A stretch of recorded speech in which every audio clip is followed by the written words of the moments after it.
Welcome back. Welcome back. We are jumping into our third conversation, and this one is virtual. We are joined by Davia Richardson. She's a Belizean swimmer making waves over in the United States. Making a splash. She's making a splash, as Isani said, and we're so happy to have her joining us via Zoom right now. Good morning, Davia. Morning. Good morning. Happy to have you here with us. Now, for persons who might not be familiar with your journey, let's get a quick overview of who you are and what you do. What's your sport that you have been investing your life in? Yeah, so since the age of 5, I've been swimming. So now almost 13 years. I started swimming at a very young age here in my town. I represent my school as well and my club in White Plains. And now I've had the great opportunity to represent Belize in the international stage. What has that journey been like so far in terms of your preparation, getting your mind right where it comes to competing? Preparation has definitely been a challenge. It's been a journey, but the challenge is what makes the journey, and it makes everything so special, since every competition outside of the US is long course, and there's not many long course pools here in New York. It's been a bit of a struggle, but it's pushed me to even train harder in practices because I know what I'm capable of, and representing this country means so much to me and my family, and I just want to represent them. Now, choosing to represent Belize is a very big deal for us here because I think this type of sport or discipline is not one that we oftentimes have Belizeans going on international stages and representing us for. You mentioned also living in the United States, but I want to know why you decided to choose to represent your Belizean heritage instead. Well, my dad's side of the family is from Belize, everybody is. And my father did pass away 5 years ago, and wanting to represent him and his family was a really big decision for us. And it was honestly no brainer. A lot of people say that I remind them of my dad on my dad's side of the family, and hearing that makes me feel so excited and so happy to know that my dad had such a big impact on their lives and the same impact that I'm having on them. And wanting to represent Belize, it was the easiest decision ever. And I want to bring light to the country to show that there's so much talent here. And even in other sports as well. We have amazing athletes in other sports. So it's not just me as swimming, but also being the first person to represent them in swimming is such a big deal. And I want to show that it's a really good thing. It's a really big opportunity. How do you balance sports and your academic life? I've been doing that for a very long time now, so I've found a lot of loopholes into doing it.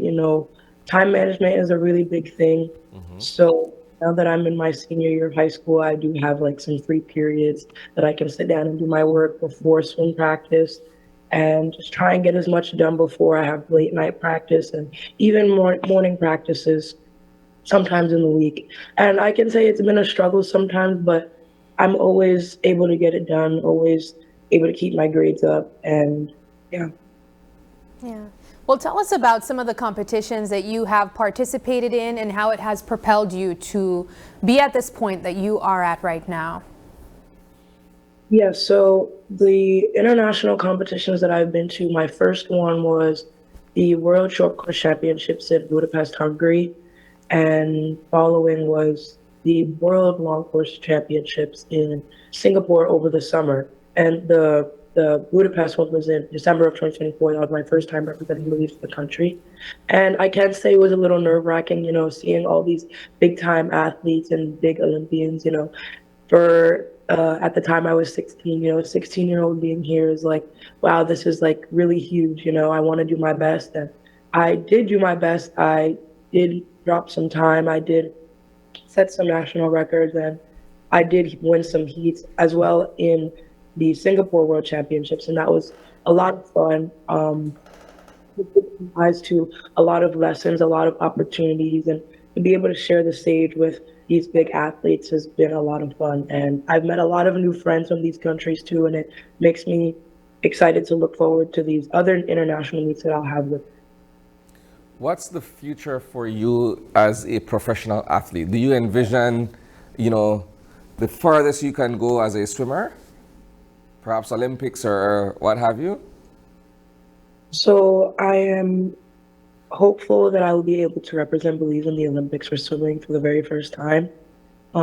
As I stated before, I'm a senior in high school, and I have committed and signed to the University of Loyola, Maryland for swimming for the next 4 years. So I'm hopeful that my journey in college will help take me to the next level to even better my performance swimming in the international stage.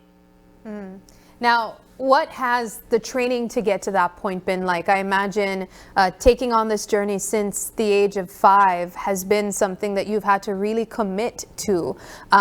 What is a routine like for you? What's your day like, in the life of Davia Richardson? Yeah, so when I was younger, when I chose the sport, my mom said, you can't quit it. You have to through. So that's what I've been doing, and it's opened my eyes to a lot of things. And my daily routine, looks like wake up, I go to school, unless it's a day where I have morning practice.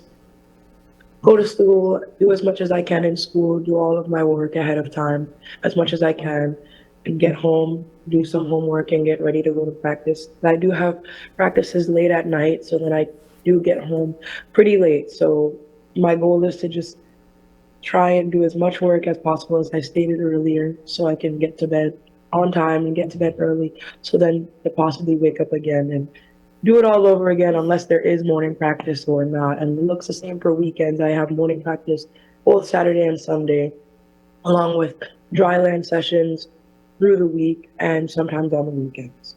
So So you're representing Belize. Have you been to Belize? When was your last trip to this country?